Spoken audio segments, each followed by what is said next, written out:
Est-ce que vous pensez qu'un journaliste, justement, est-ce qu'il faut-il tout dire lorsqu'on a toutes les preuves irréfutables, en tout cas, à propos d'une information? Ben, en tout cas, moi, mon créneau, c'est qu'une fois que j'ai la documentation, une fois que j'ai les preuves, je ne peux pas m'empêcher de publier.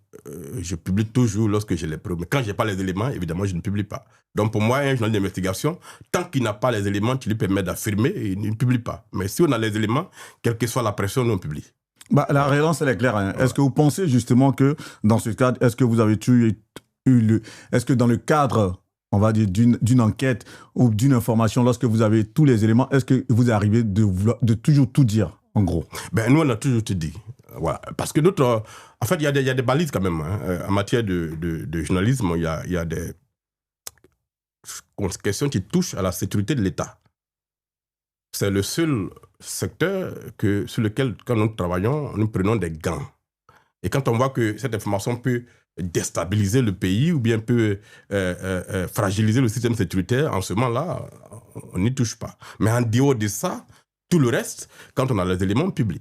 C'est clair. Outre ce volet que vous avez souligné, est-ce que lorsqu'il y a des conflits d'intérêts ou est-ce que lorsque vous avez une information où vous avez des intérêts quand même qui sont en cause, est-ce que quelque part vous décidez tout de même de traiter ces informations? Oui, quand les intérêts sont en cause, que ces intérêts touchent au bien-être de la population, touchent aux intérêts du peuple. Non, si ce sont des intérêts personnels, est-ce que vous dites quand même si par exemple la personne, je donne un exemple simple, la personne dont je vais parler, peut-être c'est un de mes partenaires sur une affaire, est-ce que je dois donner cette information? Est-ce que vous ne vous êtes pas arrivé de vous censurer tout de même par rapport à ce genre de choses? Dans mes rapports que j'ai avec des Ivoiriens qui occupent des fonctions ou qui sont dans des affaires, je leur dis toujours que vis-à-vis d'eux, j'ai un devoir de vérité. Tant qu'ils feront des affaires dans le secteur privé, entre acteurs privés, ça ne nous intéresse pas. Mais dès l'instant où leurs affaires touchent à l'intérêt public, en ce moment-là, la frontière est franchie et nous défendons toujours la cause publique. Ça, c'est le créneau que nous nous sommes fixés dans lequel nous fonctionnons. Tant qu'on a les informations qui sont crédibles, qu'on peut devant un tribunal les produire, je pense qu'on doit toujours diffuser cette information-là. Pour terminer sur ce premier thème, est-ce que vous n'avez pas fait preuve souvent de rétention dans certains cas où certains intérêts de certaines de vos relations étaient-elles en jeu?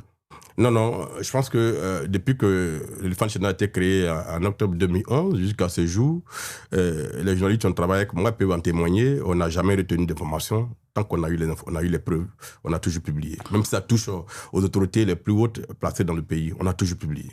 Vous avez vent de cette rumeur qui disait que c'est le protocole du président Houphouët-Boigny, Georges Armand Onien, qui était derrière l'éléphant déchaîné? Oh, ça a été cette rumeur a circulé parce qu'on l'avait invité à être le parrain de l'an 1 de l'éléphant déchaîné. Et ça suffit pour qu'on dise qu'il était le parrain de l'éléphant déchaîné. Ça n'a vraiment rien à voir. Il n'a jamais été derrière l'éléphant déchaîné. Parfait. Ouais. On réfème bien ainsi. On va s'intéresser à la politique nationale. Et ça, c'est clair que ça va intéresser pas mal de personnes et surtout vous aussi.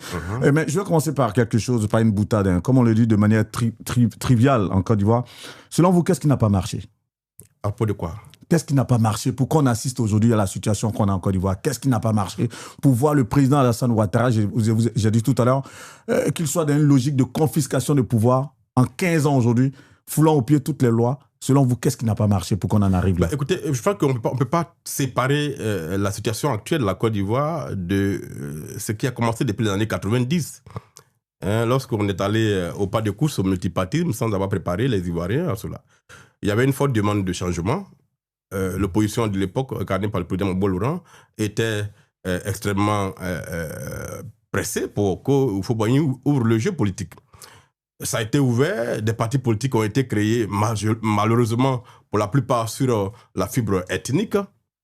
Et donc, il n'y a pas une préparation en amont des citoyens ivoiriens aux valeurs de la République, aux valeurs de la démocratie.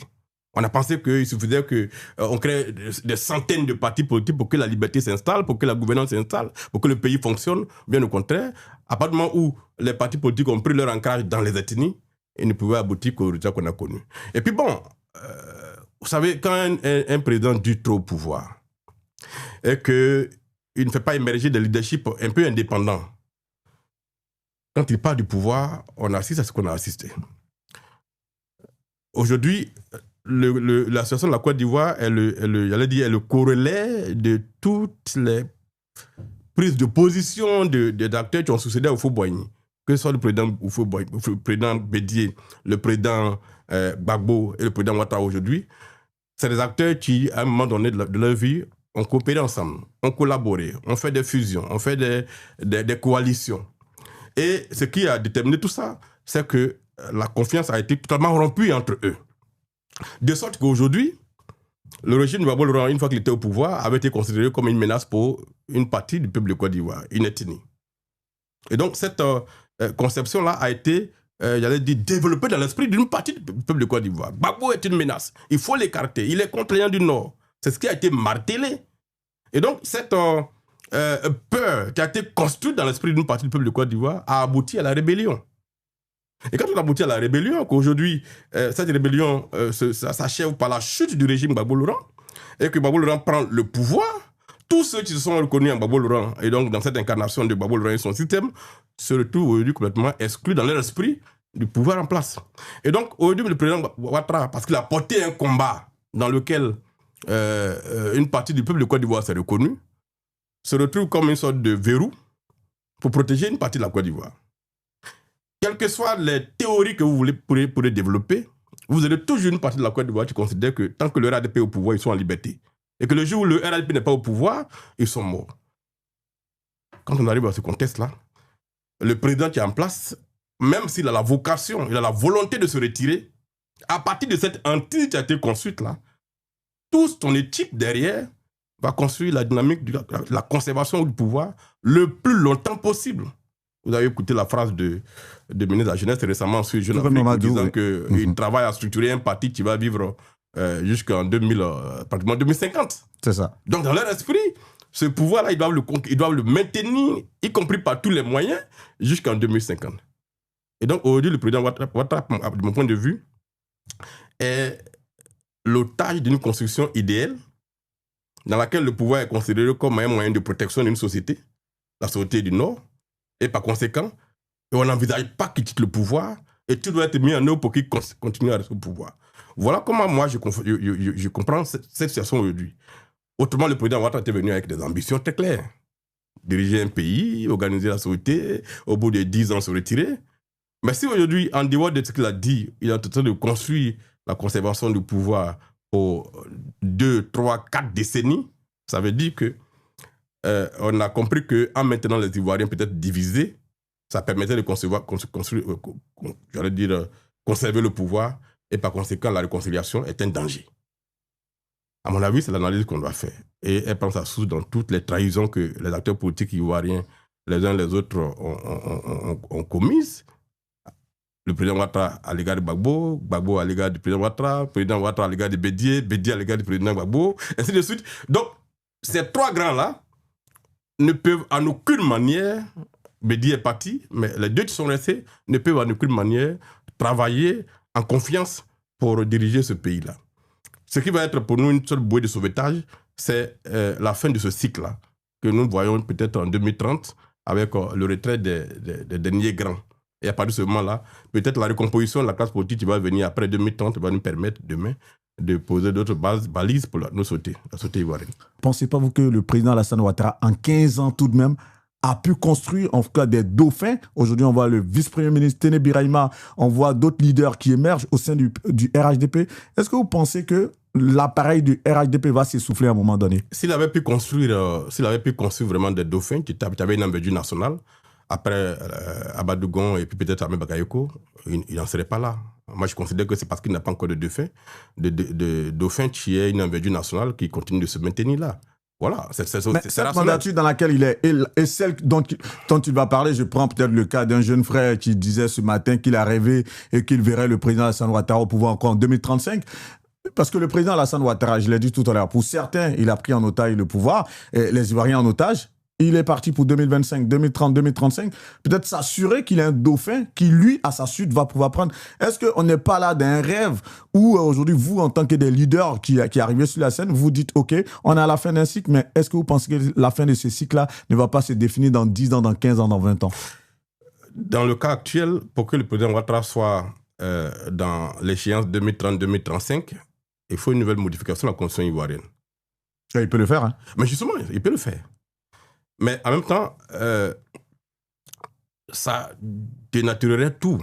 Mais c'est déjà dénaturé. Non, j'arrive. C'est pour ça que je vous ai dit, qu'est-ce qu'il faut pour sauver la Côte d'Ivoire? J'arrive. Oui. Dans l'idée qu'il a laissée aux Ivoiriens, c'est que la Constitution de 2016 leur permet encore de faire 2 mandats. De la Deuxième République. La Troisième République. La Troisième République, enfin. C'est selon. Ils considèrent qu'en modifiant la Constitution en 2016, on est passé à une Troisième République. Donc, pour qu'ils soient encore candidats en 2030 pour 2035, il faut peut-être aller à la 4e République. Donc, il faut faire un autre référendum qui va modifier pratiquement 80% de notre Constitution pour y aller. En ce moment-là, s'effondrerait toute l'image qu'ils ont voulu laisser aux Ivoiriens, à savoir qu'ils respectent la Constitution qui leur a permis de faire. Dans ce moment-là, ce sera une modification dans l'idée de faire un 5e mandat. Ce serait ça. Donc, moi, je n'aime pas spéculer. On va considérer que ça s'arrête en 2030, parce que son mandat finit en 2030. Et qu'au-delà de ça, il ne sera plus dans la course. Et c'est en ce moment-là que nous nous positionnons pour dire la nouvelle Côte d'Ivoire arrive, parce que les héritiers qui vont venir à la fois du PPACI et du RADP, n'ayant pas la même histoire que le président Ouattara avec le peuple de Côte d'Ivoire, ou une partie du peuple de Côte d'Ivoire, n'ayant pas la même histoire que le président Gbagbo avec le peuple de Côte d'Ivoire, la seule chose qu'ils pourront mettre en œuvre, c'est leurs compétences intrinsèques. C'est leur capacité à parler autrement aux Ivoiriens. Parce que les éléments qui ont permis que le président Ouattara soit là aujourd'hui, la lutte pour l'identité des enfants du Nord, qu'il lui-même a incarné parce qu'il a été exclu des jeux politiques, ce discours-là ne pourra pas prospérer au-delà de 2030. Téné Birahima, à mon avis, ou bien jusqu'à preuve du contraire, n'a pas un problème de nationalité. Les gens sont PPACI, jusqu'à preuve du contraire, n'ont pas un problème de nationalité. Même au PDCI, Thiam, c'est vrai que son affaire de double nationalité a été, j'allais dire, instrumentalisée pour l'écarter. Après, aujourd'hui, il est pleinement dans sa nationalité ivoirienne. Donc, tous ceux qui vont venir du PDCI, du PPACI et du RADP n'auront pas ce boulet d'identité.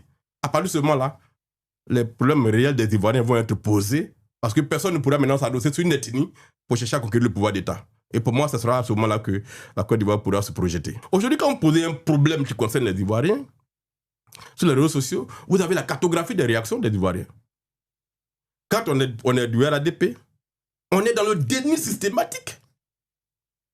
J'ai révélé il y a quelques jours qu'au niveau des collectivités, sur 2 exercices, 50 milliards manquent à l'appel. Tout à fait. Mais tous ceux qui sont RADP, quand ils viennent réagir à ça, c'est les insultes. Ils considèrent qu'on n'a même pas à parler de ça, que celui qui en parle, c'est le thème qu'ils utilisent, c'est un populisme, alors que c'est des faits. C'est 50 milliards qui manquent. C'est autant d'écoles, autant de centres de santé, c'est autant d'apports d'eau potable dans les villages qui manquent. 50 milliards.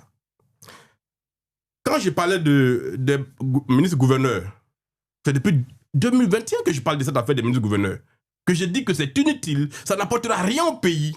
Mais chaque fois, on m'a opposé l'insulte. Parce qu'on considère que le président ne peut pas se tromper. Dans nos systèmes à nous, nos dirigeants ne peuvent pas se tromper. Ce sont des surhommes. Et donc, quand ils prennent une décision, on n'a pas à les critiquer sans tomber sous le coup de l'insulte. Mais 5 ans plus tard, on en est où? Ces ministres gouverneurs ont été, j'allais dire, dissous, entre guillemets, par un décret qui a été pris récemment. Mais entre-temps, combien on a perdu comme agent? 60 milliards. Et ces 60 milliards ont été prélevés sur la dotation des collectivités pour faire fonctionner des structures qui n'apportaient strictement rien aux Ivoiriens. Mais si on écoutait les autres et que depuis 2021 ou on en parle 2022, qu'on a dit ce n'est pas bon, il faut supprimer, on aurait économisé près de 40 milliards. Vous voyez? Donc, on est dans une société qui est aujourd'hui segmentée et les acteurs politiques y ont travaillé. La société ivoirienne aujourd'hui ne forme plus une nation. Fouboigny avait ce projet dans son programme. Construire une nation. Une nation est maintenue en vie parce qu'on appelle le sentiment d'appartenance à une cause commune. Tout à fait. Vision de développement. On travaille ensemble, toutes les énergies se fédèrent pour atteindre l'objectif. Mais les acteurs politiques ivoiriens ont compris qu'en travaillant dans la construction de la nation, ils allaient s'affaiblir. Parce que les Ivoiriens se projetteraient au-delà des ethnies et auraient des choix rationnels. Et donc, on a conçu un système dans lequel aujourd'hui les Ivoiriens se reconnaissent d'abord en des individus avant de se reconnaître dans leur État. Donc, nous n'avons plus un peuple. Nous avons plusieurs peuples en Côte d'Ivoire. On a un peuple politique qui s'identifie au président Ouattara. On a un peuple politique qui s'identifie au président Laurent Gbagbo. On a un peuple politique qui s'identifie au président Thiam. Avant lui, au président Bétier. Donc, dans une telle société, les problématiques qui touchent à tous les Ivoiriens n'ont plus de sens puisque elles sont analysées à l'aune de l'appartenance ethnique et derrière le leader dans lequel on se trouve. Malheureusement. Quand on est dans ça, le pays est foutu. Chers frères, on est arrivé à un stade où, aujourd'hui, on ne peut que faire du surplace. Puisque l'esprit qui est dans le pays, c'est conservation du pouvoir à tous les prix. Dans une telle dynamique, vous avez toute une partie du peuple qui ne se reconnaît pas dans ce qui est fait et qui, entre guillemets, rêve d'une chute brutale. Et puis vous avez une autre partie du peuple qui se donne les moyens d'aller jusqu'à pétitionner les esprits des autres parties des Ivoiriens pour savoir qu'est-ce qu'ils pensent s'ils ne sont pas en train de fomenter un coup d'État. Quand on a cette dynamique-là, la liberté s'effondre, tout le monde a peur, et au lieu de construire la stabilité sur les institutions, on la construit sous la peur et l'intimidation. Je ne considère pas le RDR comme un parti qui est au pouvoir depuis 2011. C'est ça. Moi, je considère le RDR comme un parti qui est au pouvoir depuis 2003. Dans le contexte qui a été le nôtre, après la grave crise qui a commencé en 2002, la République s'est effondrée. C'est ça.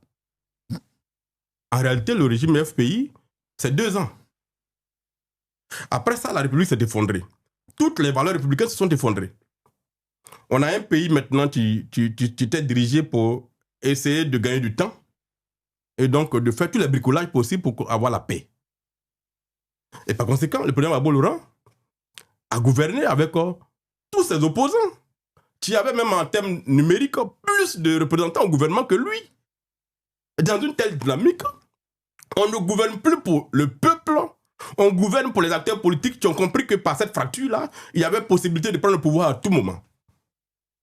Donc dans un tel schéma, on ne peut pas reprocher au régime en place de n'avoir pas fait ceci ou cela, puisque on était dans une sorte de coup d'État permanent.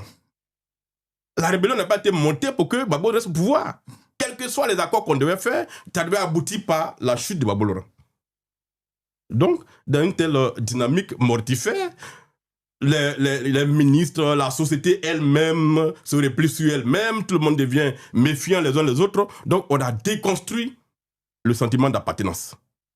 Et quand c'est comme ça, on ne pouvait aboutir qu'au résultat Gbagbo Laurent connu. Il n'a pas gouverné, il a géré les émotions, il a géré le surplace, il a géré la conservation au jour le jour du pouvoir. Qu'est-ce que vous répondez aujourd'hui à ceux qui pensent vous stigmatiser en vous traitant de mauvais perdants après les élections législatives à Tiassali? Ou mais il peut y avoir aussi des mauvais vainqueurs, non? Non, j'entends parce que... Je comprends. Voilà. Mais qu'est-ce que vous pensez de ces personnes-là? Parce que je sais que là, on vous taxe de mauvais perdants et c'est une manière, quelque part, pour moi, de vous stigmatiser. Moi, qu'est-ce que vous pensez de ces personnes? Parce que c'est vrai que lorsque vous avez fait tout à l'heure l'état des lieux par rapport aux différents partisans, j'ai pu comprendre, mais je veux vous parler là, on parle maintenant du leader politique que vous êtes. Déjà, cette première question, qu'est-ce que vous pensez de ces personnes-là qui pensent ainsi? Écoutez, vous stigmatisez un peu. Moi, je pense qu'ils sont profondément de mauvaise foi. Moi, j'aurais pu intégrer le RADP. Ce ne sont pas les occasions qui ont manqué. Aujourd'hui, pour être en paix, pour être en sécurité, il faut aller au RADP. Beaucoup d'élus indépendants sont partis au RADP pour avoir la paix. J'aurais pu aussi aller au RADP. Peut-être que j'aurais obtenu une nomination à un poste de responsabilité avec, j'allais dire, le niveau politique qui est le mien aujourd'hui. Mais j'ai fait le choix de ne pas aller dans ce parti-là parce que je considère qu'on ne peut pas tous appartenir au système. Si nous éteignons toutes les voix qui peuvent prendre la parole et qu'on gouverne, j'allais dire, à vue, on est tous en danger. Donc il faut bien qu'il y ait des individus qui restent en dehors de la machine pour dire, attention, ça, c'est pas bon. Ça, c'est bon. Et donc, c'est important que d'autres restent en dehors de la machine.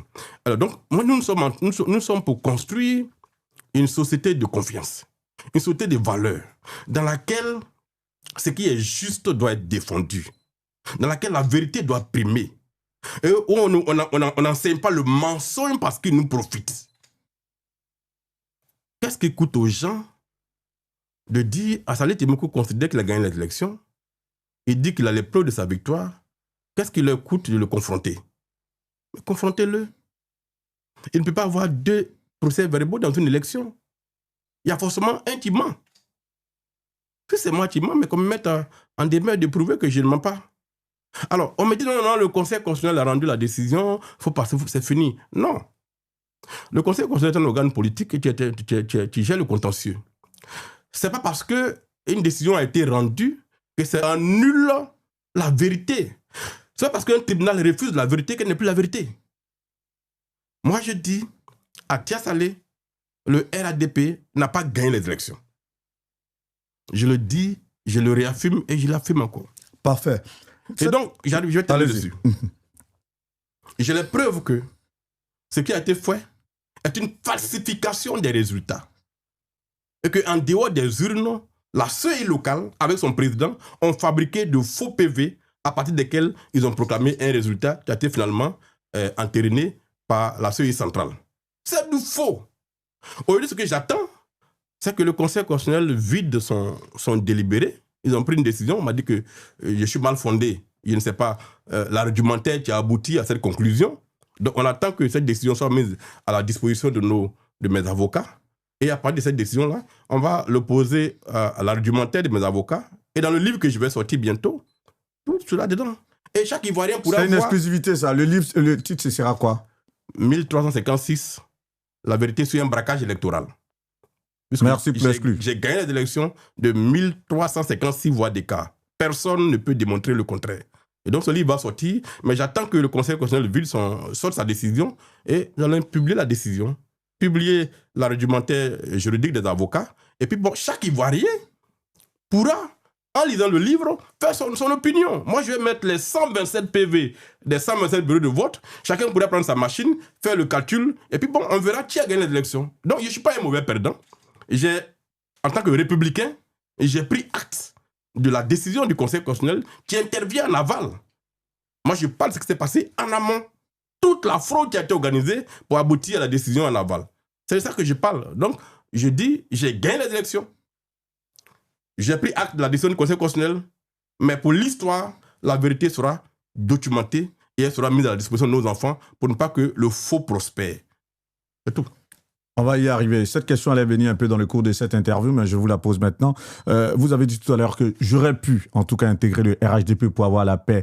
Vu qu'on est dans un mélange de genres en Côte d'Ivoire, malheureusement, on voit les vice-premiers ministres, on voit les ministres-gouverneurs qui, après, sont déchus, enfin, avec un arrêté qu'on ne rend pas public. Si aujourd'hui, on vous proposait d'être ministre des Affaires parlementaires dans le gouvernement du RHDP, est-ce que vous accepteriez? Non. Aujourd'hui, je ne veux pas rentrer dans un gouvernement. Le temps ne s'y prête pas, l'histoire ne s'y prête pas, mon parcours ne s'y prête pas. Et donc, quelles que soient les propositions qui pourraient m'être faites, je ne rentrerai pas dans un gouvernement. Je vais encore plus loin. Et s'il s'agissait d'entrer dans le gouvernement, dans le cadre d'un gouvernement d'union, où aujourd'hui le président Alassane Ouattara s'assoit pour dire, bon, là j'ai pris maintenant la pleine mesure de tout ce qui se dit dans le pays, je vais essayer de faire une ouverture tout de même, nommer un premier ministre, on va dire, de la société civile, faire un gouvernement d'union où on a tous les représentants de tous les partis politiques, et vous, Assalé Tchimoko, on vous fait appel pour être ministre dans ce gouvernement. Le RADP ne fera jamais le gouvernement d'union. Non, on est dans une fiction. Donc on spécule.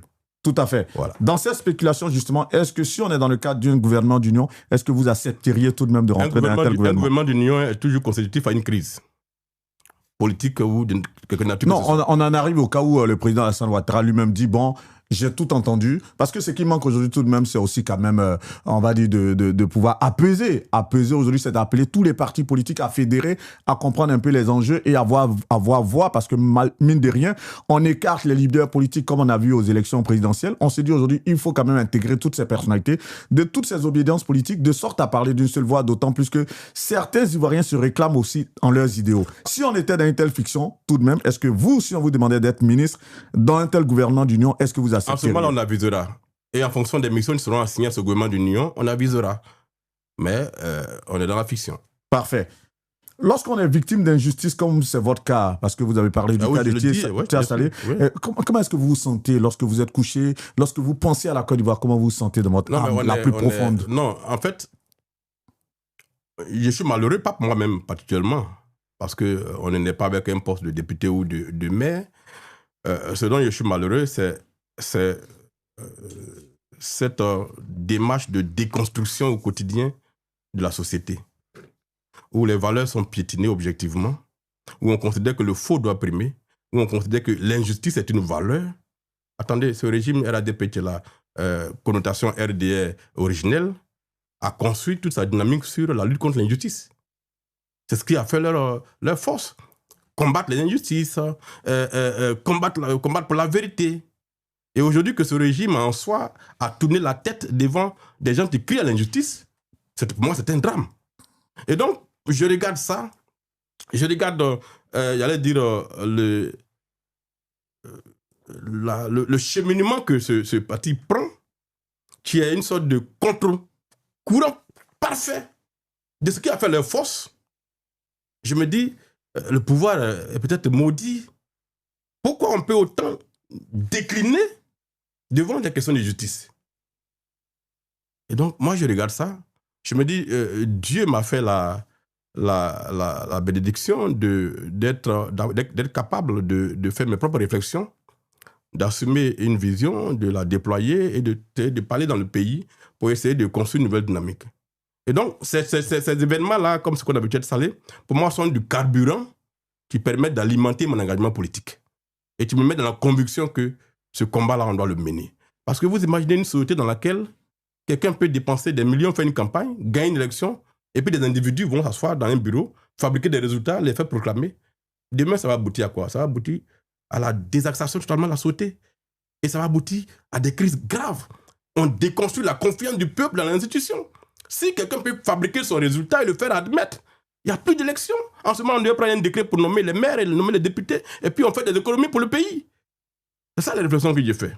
Et donc, je pense que tout ça va me conduire à renforcer mes convictions et à me battre pour demain. Parce que je ne vais pas laisser mes enfants dans une société où demain leur mérite sera méprisé, alors que c'est eux qui doivent être au poste de responsabilité. Pour parler de combat, vous allez vous battre jusqu'à quand? Jusqu'à ce qu'on ait le pouvoir d'État en main. Le RADP a mis 16 ans pour être au pouvoir. Babou Laurent s'est battu pendant presque 30 ans pour avoir le pouvoir d'État. C'est un cheminement qui est long, qui est douloureux. Il y a tous les accidents dedans. On peut aller en prison, on peut même perdre sa vie dedans. Mais pour le pays, on doit se battre. Autrement, chacun se retrouverait en danger. Et donc, nous allons nous battre.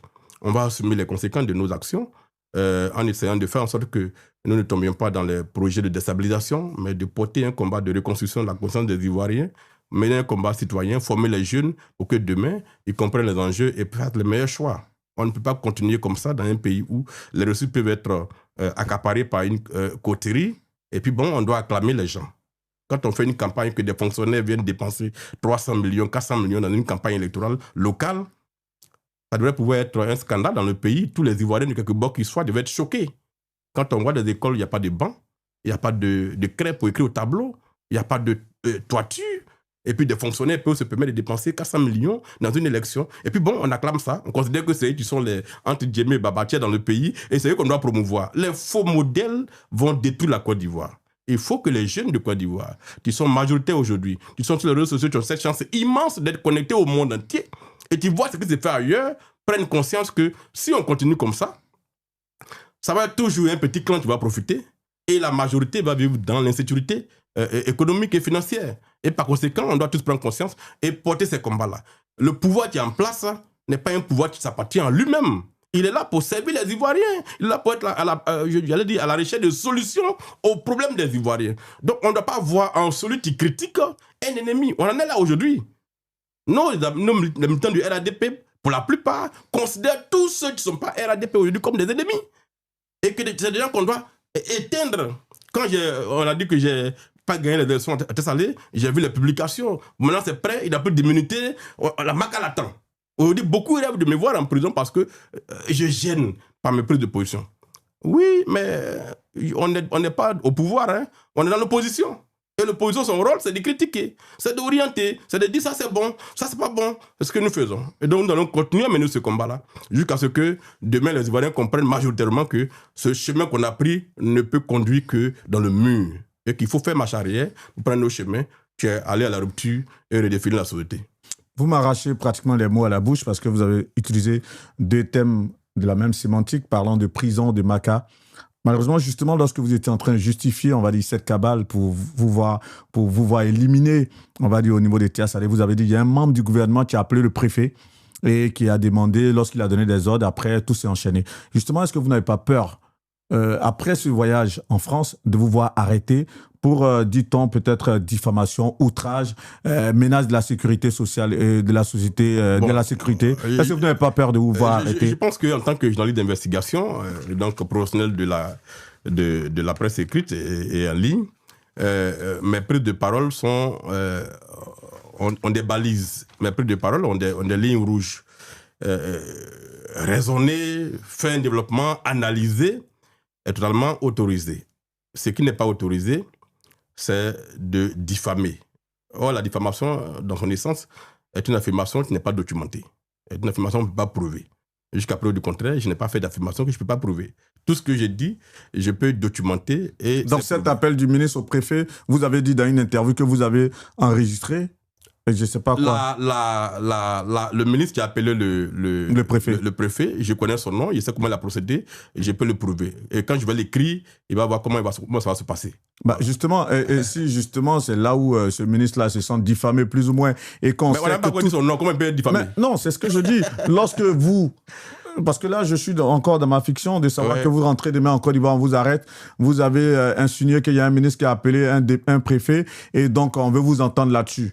Et qu'après, suite à peut-être un simulacre, on va dire, d'interrogatoire, vous voyez arrêter avec en tout cas des anathèmes comme diffamation et autres. Est-ce que vous n'avez pas peur en tout cas de vous voir arrêter? On ne peut pas m'arrêter sur cette base-là. Voilà. Qu'on dise que j'ai dit que le préfet a reçu un coup de fil de la part des membres du gouvernement. Oui, il a reçu un coup de fil de la part des membres du gouvernement. Mais si ce n'est pas sur cette base, est-ce que dans une logique de vouloir vous priver de liberté, de vous priver de prise de parole, est-ce que dans une logique comme ça, est-ce que vous n'avez pas peur tout de même de vous voir arrêter? Non, moi, je n'ai pas peur. Et puis bon, écoutez, lorsqu'on s'engage en politique, on est prêt à assumer des choses. C'est pour ça que je ne peux pas comprendre qu'on dise qu'on fait la politique et puis bon, on a peur que ces choses arrivent. On est dans les pays, j'allais dire, où il fait chaud. D'accord? Où le droit peut chauffer. Où les lois peuvent être surchauffées. Hein. Voilà. Et quand les lois surchauffent, elles s'orientent partout. Donc quand on est dans des pays comme le nôtre, on doit s'attendre à ça. On peut vous arrêter pour n'importe quoi en Côte d'Ivoire. En Afrique, en général. Et donc, quand on est engagé en politique, on doit être en capacité de s'attendre à ce qu'à tout moment, on puisse être arrêté. Mais en même temps, cela ne doit pas nous faire faillir dans la trajectoire qu'on a choisie de faire de la politique, de défendre la cause du peuple et de faire en sorte que les choses changent. Aujourd'hui, on peut même dire dans l'histoire de la Côte d'Ivoire, je suis l'un des acteurs politiques qui, sans avoir d'appareil d'État, a mené des combats qui ont eu un véritable impact sur la vie des Ivoiriens. Quand on prend la réforme que j'ai faite au niveau des COGES dans ma commune, qui a été finalement nationalisée, ça a eu un impact sur la vie des gens. Quand je mène le combat sur le foncier, ça aboutit à des prises de décision au niveau judiciaire. Quand je mène le combat sur les connexions Internet, ça a eu un effet avec d'autres Ivoiriens, ça a eu un impact. Donc, quand on voit que le combat qu'on mène peut avoir un impact sur la vie des gens, on doit continuer. M'arrêter pour me mettre en prison, bon, d'ailleurs je connais la musique, donc la maca, on ne peut pas me frayer avec ça en fait. Voilà. Donc à tout moment, on peut s'attendre à ce qu'on aille en prison. On dirige des collectivités où on peut vous opposer n'importe quelle infraction chaque jour, donc pour aller en prison. On est au quotidien, j'allais dire, sur une ligne de crête, quoi. On est sur le fil de la lame. Voilà. À tout moment, ça peut arriver. Mais il faut prendre le soin. Et je l'enseigne à tous les membres de l'ADCI. J'étais à Nantes avec les jeunes de délégation régionale. Je leur ai toujours dit, ADCI, notre colonne vertébrale, c'est de ne pas affirmer quelque chose qu'on ne puisse pas documenter. On ne fait pas de déclaration à l'emporte-pièce à ADCI. Nous parlons des Ivoiriens. Quand on a même fait une déclaration à ADCI, le journaliste que je suis fait d'abord une enquête en amont, avant que par derrière, le mouvement ne vienne faire sa déclaration qui est basée sur les informations que j'ai mises à leur disposition. Donc, on reste sur cette ligne de crête-là et on pense qu'on n'irait pas en prison pour ça. Mais à tout moment, ça peut arriver. Donc, on est psychologiquement préparé à ça. Et donc, au contraire, même en Afrique, très souvent, quand tu vas en prison, c'est la meilleure chose qui peut t'arriver. Parce que souvent, on est plus en sécurité en prison que dehors. Et ça, je pense que c'est quelque chose qu'il faut reconnaître au président Ouattara. Il a cette capacité d'anticipation qui permet de dérouter ses adversaires. C'est-à-dire qu'il a pratiquement 5 coups d'avance. Ce qui va se passer dans 5 ans, et il le pose comme acte aujourd'hui. ce qu'il a posé comme acte, j'allais dire, anticipatoire par rapport à Gbagbo et aux autres, fait qu'aujourd'hui, l'opposition est complètement à la ramasse, à la rue. Au lieu de poser le combat de la réforme des institutions, de la réforme du code électoral, de la CEI et tout ça, comme valeur absolue, le PPACI a ce combat-là de réhabilitation de son leader. De libération des prisonniers. Et voilà, de libération des prisonniers. C'est toujours du rébellat. 2020-2025, c'est pareil. Tout ça est lié à quoi? À une seule personne. Au président Ouattara. Réhabilitation, libération des prisonniers. C'est lui qui est au cœur du jeu. À partir de ce moment-là, vous ne pouvez pas avoir une opposition qui est structurée parce que les combats qui concernent sont d'abord internes au lieu d'être nationaux. À propos de Tidjane Thiam, vous avez dit récemment qu'à votre connaissance, il n'y a aucune procédure pénale contre lui. Alors, selon vous, pourquoi il ne décide pas de rentrer en Côte d'Ivoire? Peut-être qu'il faudrait lui poser la question directement. Moi, je suis, comme tout le monde, on est dans l'expectative. On se demande pourquoi il est à l'extérieur. On se dit, moi, en tout cas, si c'était moi, Saleh Tiemoko, je rentrerai au pays. Advienne que pourra. Quand vous faites la politique, vous avez un soleil qui est sous votre tête. Plus vous approchez de pouvoir, plus vous approchez de la vérité, plus les rayons du soleil sont forts. Mais si vous voulez vous mettre à l'abri de ces rayons du soleil, jamais vous n'approchez le pouvoir. Donc il faut une carapace. Il faut des contre-coups. Et donc moi, j'aurais pris la décision de rentrer au pays et advienne que pourra. Et donc, à ma connaissance, le président Thiam n'a pas de procès en instruction contre lui. Il n'y a pas de mandat d'arrêt contre lui. À ma connaissance, sauf si ça a été pris que nous, on ne le sait pas. Et donc, si ça n'hésite pas, à mon avis, il doit pouvoir rentrer au pays. Après, si les conditions de sécurité ne sont pas réunies, et c'est à son parti qu'il appartient d'aller discuter avec le pouvoir en place. Ils sont au Parlement, ils ont un groupe parlementaire, de poser la préoccupation pour que peut-être les conditions soient réunies pour que les leaders rentrent au pays. Parce qu'on ne peut pas diriger un parti de façon efficace sur le long terme en étant en dehors du territoire. Selon vous, quelles ont été les erreurs du président Laurent Gbagbo dans sa carrière politique?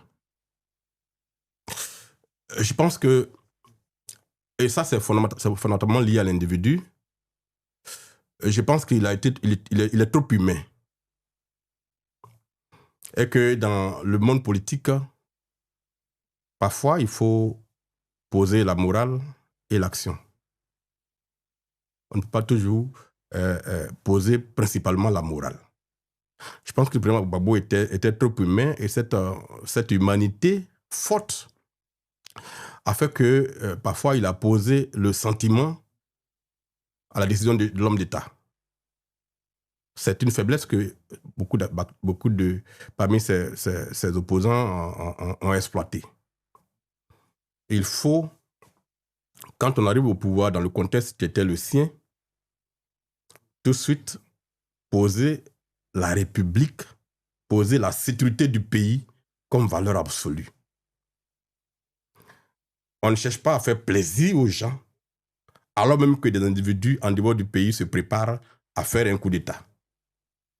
Cet humanisme-là, qui a fait qu'il a ri avec tout le monde, alors que certains, en l'embrassant, avaient un couteau dans le dos, a été l'élément qui a contribué à fragiliser son pouvoir et qui, au final, l'a fait tomber. À mon avis, c'est les erreurs qu'il a commises à ce niveau-là. Premier élément. Deuxième élément, son parcours politique a été un parcours de combattant. Dans ce parcours-là, il est arrivé des moments où il a dû s'associer avec des gens qui ne portaient pas la même colonne vertébrale idéologique. Donc le RDR qui a été conçu dans l'esprit du parti unique, puisque le RDR provient du PDCI. Quand ils sortent du PDCI pour créer le RDR, c'est parce qu'on leur a refusé, d'après eux, après Denis Kobena, la parole. Donc frustré, ils créent le RDR. Mais quand à partir de ce moment-là, le président Ouattara, qui était le premier ministre, quitte le pays après que Bédié soit devenu président, et que Bédié déclenche son combat contre le président Ouattara, et que ça vire à l'ethnicisme et aux questions ethniques, le président Gbagbo Laurent, en s'associant au RDR, donc à travers le Front républicain, en 1995, adoube la position du RDR contre le président Bédié. Et donc, il faut faire sauter le verrou. Quand le verrou saute, Bédié tombe et que la coalition RDR-FPI explose et que Bédié, et que Gbagbo arrive au pouvoir en 2000, il doit tout de suite percevoir que Ouattara ayant été écarté, la question centrale du Ouattara va devenir ce qui va être l'élément qui va empoisonner son régime, et par conséquent, soit il la traite immédiatement en se donnant les moyens de la traiter, soit il intègre directement Ouattara dans le jeu et puis on passe à autre chose. Ils ont tenté de louvoyer et ce louvoiement-là a abouti à la rébellion. Quand la rébellion arrive, à partir du moment où il a pratiquement gouverné sans construire des coalitions internationales, il n'avait pas les soutiens nécessaires pour aller au pouvoir. Quand Gbagbo prend le pouvoir en 2000 et que le RDR demande la reprise des élections, en Afrique du Sud, il y a un président qu'on appelle Thabo Mbeki. Mais si vous vous souvenez du communiqué Thabo Mbeki avait demandé la reprise des élections. Tout à fait. Mais à la fin, Thabo Mbeki est devenu l'un des plus grands soutiens de Laurent Gbagbo. Ça veut dire que vous ne pouvez pas gouverner un pays. À partir du moment où vous avez l'appareil d'État, vous pouvez construire le soutien que vous voulez à l'international. D'ailleurs, je voulais profiter de votre antenne pour lancer un appel pour Gbagbo Laurent. Allez-y, avec grand plaisir. On ne peut pas avoir mené le combat qu'il a mené. Aujourd'hui, quand on parle de bulletin unique, c'est Gbagbo Laurent. Nous, on était tout jeunes à l'époque quand il faisait ce combat-là, mais on a suivi un peu. On parle de bulletin unique, c'est son combat. Quand on parle des urnes transparentes, c'est son combat. À l'époque, on votait dans les caisses à code plaqué. Voilà. L'organisation des élections par le ministère de l'Intérieur, tout voilà. ça. Quand on parle de la commission électorale, du vote à 18 ans, c'est son combat, ça. Commission électorale, ça, c'est son combat. Donc, voilà un homme qui va laisser un héritage politique extrêmement puissant aux générations futures. Il a été président avec les résultats qu'on a connus. Mais il ne peut pas quitter la scène politique sans laisser au futur et à l'histoire sa mémoire.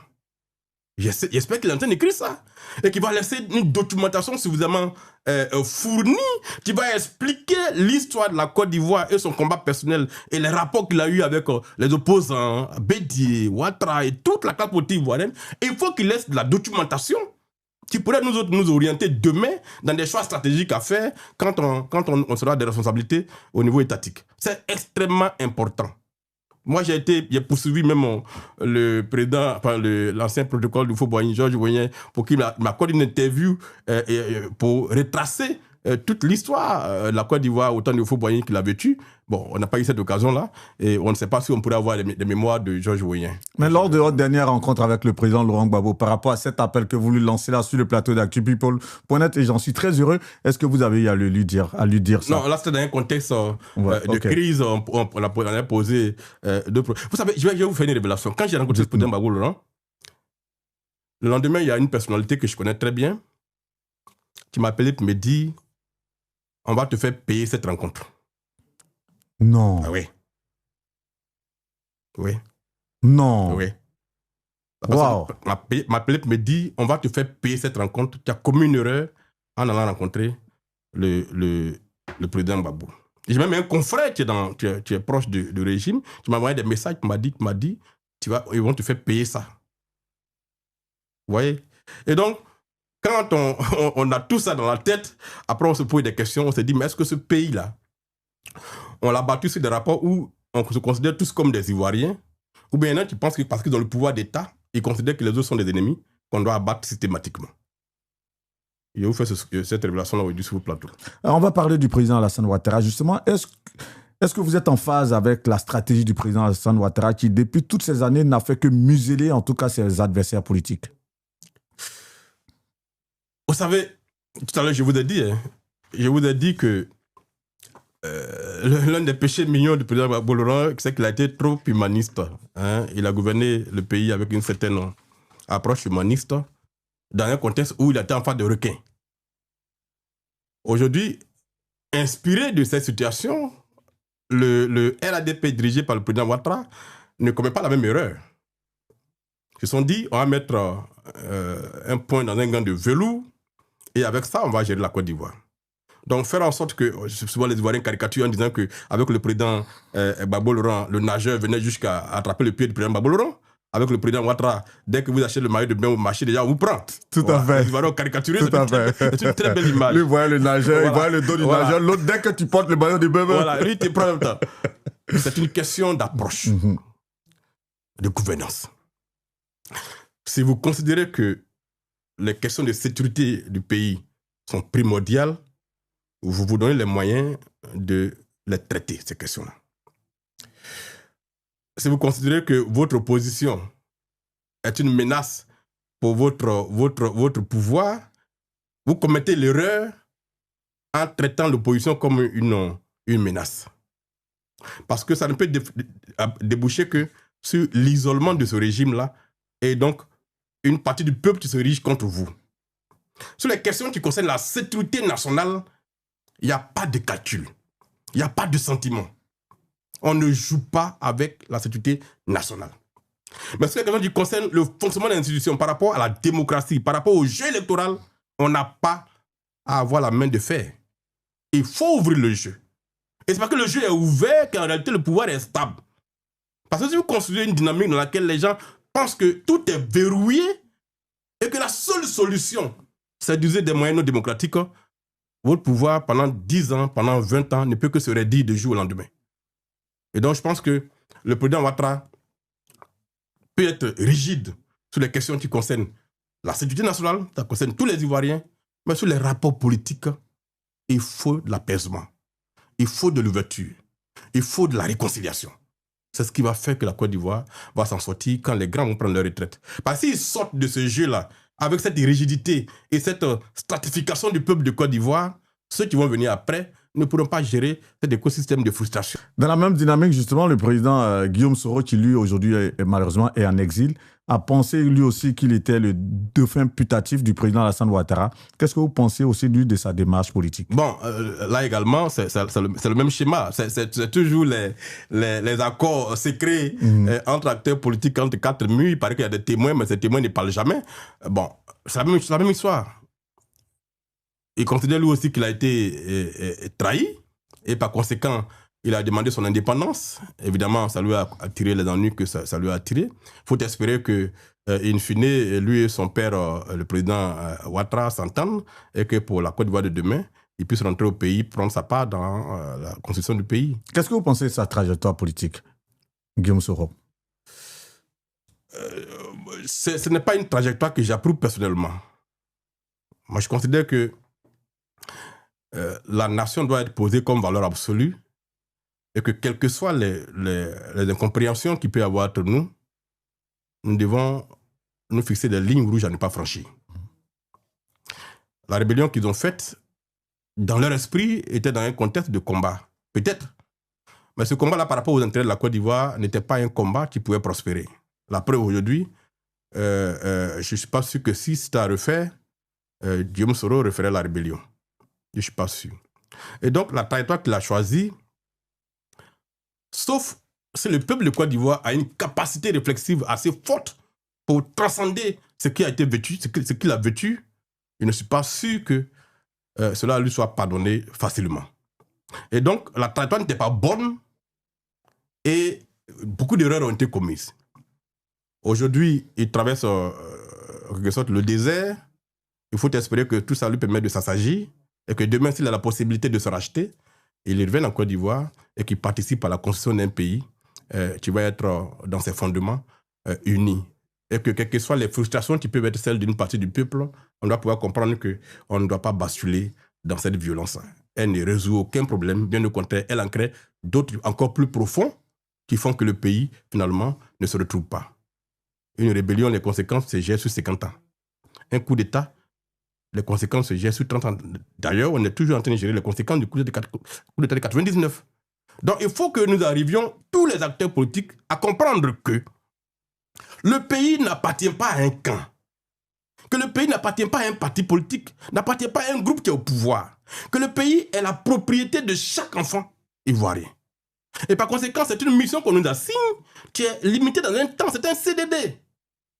Et que quand ce terme arrive, on doit faire en sorte qu'il y ait une passation fluide du pouvoir parce que des enfants sont nés il y a 10 ans, il y a 15 ans, qu'il faut faire en sorte que dans 20 ans, ils vivent mieux que nous. Mais quand on considère le pouvoir comme un patrimoine personnel et qu'on patrimonialise l'État, qu'on privatise les institutions qui sont finalement au service d'un individu, au service d'un camp, ce pays-là, il ne tient que parce que vous maintenez une main de fer dessus. Le jour où le peuple a le sentiment qu'il y a une occasion pour s'exprimer, il sort. C'est ce qu'il faut éviter. On en arrive à votre avenir politique, ce sera le dernier point. Votre avenir politique et vos stratégies pour diriger la Côte d'Ivoire. Mon avenir politique se dessine. Il se renforce chaque jour. Déjà, les combats que nous avons menés au point de vue social ont fait qu'aujourd'hui, on a une certaine pénétration dans le pays. Partout où on arrive en Côte d'Ivoire, plus ou moins les gens connaissent Assalé Timokou, c'est déjà un avantage. On a construit un mouvement politique pour pouvoir structurer cet avenir politique-là avec d'autres Ivoiriens. On en a fait un mouvement, pas un parti politique, parce qu'on ne veut pas avoir des fonctionnements pyramidal. Parce qu'on n'a pas le pouvoir. On veut faire en sorte que les Ivoiriens qui sont dans tous les camps, qui sont déçus de cette façon dont la politique a été faite en Côte d'Ivoire depuis 33 ans, se disent on peut faire autrement. Et pour faire autrement, il faut qu'on passe sur de nouvelles bases, avec des gens qui n'ont pas été impliqués dans le drame et qui peuvent poser de nouveaux principes. C'est pour ça qu'on a construit ADCI de cette façon-là. Quand on dit aujourd'hui, demain, la Côte d'Ivoire, en fait, on pose la gestion de l'État comme une gestion durable. Comment faire pour que les besoins des générations actuelles soient satisfaits sans qu'on abîme la capacité des autres qui vont venir après nous à satisfaire leurs besoins. Donc quand on gère un État, en réalité, on se projette sur 20 ans, sur 30 ans, sur 40 ans. Quand on parcourt les grandes nations qui sont développées aujourd'hui, à des moments précis, ils se sont dit, écoutez, on a tergiversé pendant des années. Voilà l'écosystème de tout ce qu'on a fait qui n'a pas fonctionné. On prend la décision aujourd'hui de ne pas le répéter et on passe sur de nouvelles bases. Toutes les grandes nations ont pris cette décision-là. Que ce soit la Chine, même l'Iran qui est aujourd'hui sous les bombes, il y a une trentaine d'années, a décidé qu'ils vont investir dans les sciences et les technologies. Aujourd'hui, l'Iran est l'un des pays qui produit le plus d'ingénieurs au monde. 234 000 ingénieurs chaque année. Presque plus que la France et l'Allemagne réunis. Pourtant, c'est l'Iran. Donc, ils ont pris la décision, ils en ont assumé, et aujourd'hui, ils ont les résultats. Ils fabriquent tout ce que vous voulez. En matière de santé, ils sont parmi les meilleurs au monde. Donc, c'est des choix stratégiques qu'on fait. Et donc, à DCI, on a décidé que nous voulons reconstruire une nouvelle société. Cette société-là est une société qui construit ce qu'on appelle la confiance. Aucune nation ne s'est développée sans qu'on ait construit la confiance entre les citoyens et les acteurs politiques. Sans qu'on ait construit la confiance entre les citoyens et les institutions. Vous savez, il y a deux manières de maintenir la stabilité d'un pays. Soit vous construisez la stabilité du pays sur des institutions que vous bâtissez, qui peuvent survivre aux individus et qui font en sorte que chaque citoyen se reconnaît protégé. Et par conséquent, à partir du moment où le plus faible sait que devant le tribunal, il peut gagner, même s'il n'a pas l'argent, vous créez la stabilité du pays. Et cette stabilité est la plus durable. Soit vous construisez la stabilité sur la peur, sur la terreur. Et donc, vous instrumentalisez les institutions pour en faire un outil de répression dans le but de conserver le pouvoir. Cette stabilité-là, elle tient jusqu'à ce que le peuple comprenne qu'il peut prendre sa revanche. Et donc, nous avons construit ADCI dans cette dynamique-là. Construire des institutions, réinventer un nouveau modèle de société dans lequel l'Ivoirien, dès le bas âge, déjà bon, au CP1, il comprend que la seule chose qui va lui permettre de travailler demain, de réussir demain, c'est son intelligence. C'est la seule valeur qu'on va lui demander. Que l'ethnie, que le parti politique, que la région ne lui seront d'aucun recours. C'est ça que nous voulons bâtir. Et donc, nous sommes en train de structurer ce mouvement-là qui a à peine 2 ans pour qu'il s'installe dans toute la Côte d'Ivoire. Là, je suis en France parce qu'on est venu pour structurer le mouvement ici. Installer les délégations régionales, former les jeunes gens qui sont à la tête de cette délégation régionale pour que dans 5 ans, dans 4 ans peut-être, aux prochaines élections, si on a la possibilité d'y participer, qu'on puisse proposer une nouvelle, un nouveau contrat social aux Ivoiriens pour leur dire, voilà 33 ans, voilà 40 ans qu'on a fonctionné de telle manière, le temps est venu de proposer de nouvelles perspectives aux Ivoiriens et remettre les Ivoiriens au cœur du système. La politique en Côte d'Ivoire a consisté à bâtir un écosystème où les acteurs politiques ont été placés au cœur du pays. Maintenant, il faut mettre les Ivoiriens au cœur du pays. Il faut les mettre en propriété de leur pays.